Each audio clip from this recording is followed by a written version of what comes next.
Friends, இப்போ வந்து நம்ம ஒரு ஸ்நாக்ஸ் செய்ய போகிறோம்.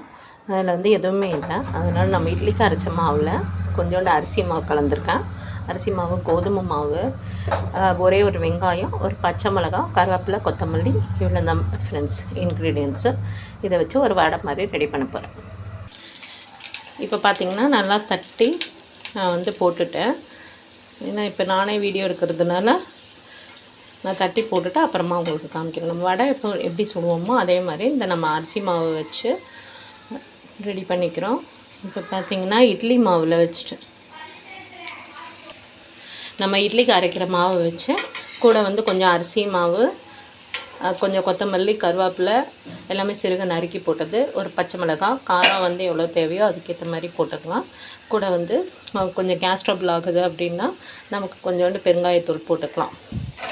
இதெல்லாம் போட்டு அப்படியே இது பண்ணி மிக்ஸ் பண்ணி எண்ணெயில் போட்டு அப்படியே பொரிச்சு எடுத்தோன்னா ஈஸியான வடை ரெடி. பாருங்கள், இப்போ நான் திருப்பி போட்டுட்டேன். கொஞ்சம் வந்து ஃபஸ்ட்டு கொஞ்சம் ஹை ஃப்ளேமில் வச்சுட்டு அதுக்கப்புறமா லோ ஃப்ளேமில் வச்சிடணும். அப்படின்னா தான் உங்களுக்கு வந்து உள்ளெல்லாம் வேகும், இல்லாட்டி வேகாது. இப்போ வந்து வடை வந்து ரெடி ஆகிட்டு இருக்கு.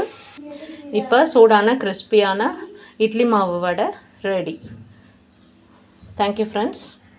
இதை வந்து ஈஸியாக வந்து எடுத்து சாப்பிட்ருவாங்க.